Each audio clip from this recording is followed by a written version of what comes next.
Bonjour à tous, je vais aujourd'hui vous présenter une petite vidéo sur l'ouverture des serrures dites tubulaires. Alors tout d'abord, qu'est-ce que c'est qu'une serrure tubulaire? Une serrure tubulaire, comme son nom l'indique, va comporter une petite clé en forme de tube, comme ceci, et une entrée de clé qui, de manière tout à fait logique, va être elle aussi ronde.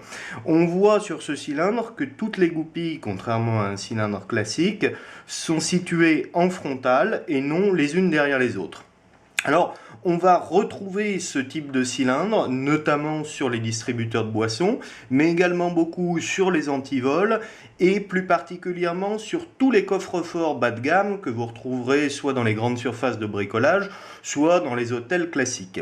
Alors, il est intéressant de savoir opérer ce type de serrure, surtout de manière non destructive, puisque à titre professionnel, si vous travaillez sur du dépannage véhicule, ça peut bien entendu vous être utile pour un client qui a une perte de clé et un antivol positionné. Et puis, en tant que serrurier dépanneur, c'est une prestation annexe que vous pouvez toujours proposer à des hôtels situés dans votre environnement, puisque la gestion de ces petits coffres d'hôtel est toujours un petit peu problématique, dans le sens où beaucoup de clients peuvent être amenés à changer le code, puis l'oublient ou oublient de le donner à la gérance lors de leur départ, ou simplement perdent les clés du coffre ou les emmènent avec eux. Donc, au niveau du fonctionnement, on est vraiment comme sur un cylindre classique avec des goupilles actives, des goupilles passives. Et lorsque les goupilles sont situées à la ligne de césure, la rotation devient possible. Donc, on est ici sur un cylindre d'entraînement qui, comme vous le voyez, est transparent, ce qui va nous permettre de voir l'action de la clé à l'intérieur du cylindre. Donc comme vous le voyez ici, ma clé me permet de venir positionner mes goupilles à la ligne de césure et il me reste alors plus qu'à tourner. Ce qui est maintenant intéressant, c'est de voir comment on va opérer ces serrures pour faire des ouvertures non destructives.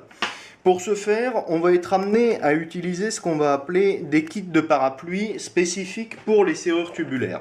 Alors, ces kits de parapluie, vous en avez ici un exemplaire, sont composés de 3 parapluies qui ont simplement des têtes de diamètre légèrement différents. Ces 3 diamètres de tête permettent de passer sur l'ensemble des modèles de serrures tubulaires que vous allez retrouver en Europe. Donc en ayant un jeu de ces parapluies, vous êtes certain de pouvoir l'adapter sur toute serrure tubulaire que vous seriez amené à rencontrer. Alors, pour utiliser cet outil, on va procéder de manière très simple, c'est-à-dire qu'on va dans un premier temps essayer de voir quel est le diamètre qui correspond à notre outil. Donc, j'essaye tout d'abord d'insérer ce premier parapluie, qui est le diamètre le plus faible. Comme vous le voyez, ça ne rentre pas. Et je passe ensuite au deuxième diamètre, donc celui-ci, voilà. Et là, vous voyez que je rentre parfaitement.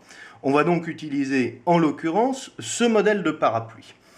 Au niveau de l'utilisation, comme vous le voyez, le parapluie est en fait une sorte d'ébauche, c'est-à-dire 2 clés vierges, qui va permettre de composer progressivement la forme de la clé. On a donc des petits palpeurs, comme vous le voyez ici, qui vont descendre et remonter pour venir former la combinaison à l'intérieur de la serrure. Alors, la première étape, c'est tout simplement de mettre tous ces palpeurs à 0. On a même une petite molette de réglage qui va nous permettre de le faire beaucoup plus rapidement. Et dès lors que tous nos palpeurs sont à 0 et qu'on a l'équivalent d'une clé vierge, on va venir insérer notre parapluie à l'intérieur de la serrure tubulaire. Alors, pour cette insertion du parapluie, il y a une toute petite subtilité quand même. Comme vous le voyez, il y a une petite flèche noire sur le parapluie. Cette flèche noire doit être positionnée à l'endroit du cylindre qui ne comporte pas de goupille, et cet endroit est toujours situé à l'endroit où on voit ce que vous voyez ici, c'est-à-dire un petit décroché dans le tubulaire, qui est ce qu'on appelle un détrompeur. Ce détrompeur a simplement pour fonction de nous permettre de toujours positionner la clé de manière correcte. J'insère donc la flèche au niveau du détrompeur, comme ceci, et puis j'enfonce mon parapluie. Il ne me reste plus alors qu'à faire des petits mouvements de va-et-vient et de droite à gauche à l'intérieur du cylindre, pour que, comme vous le voyez d'ailleurs, la combinaison se forme progressivement.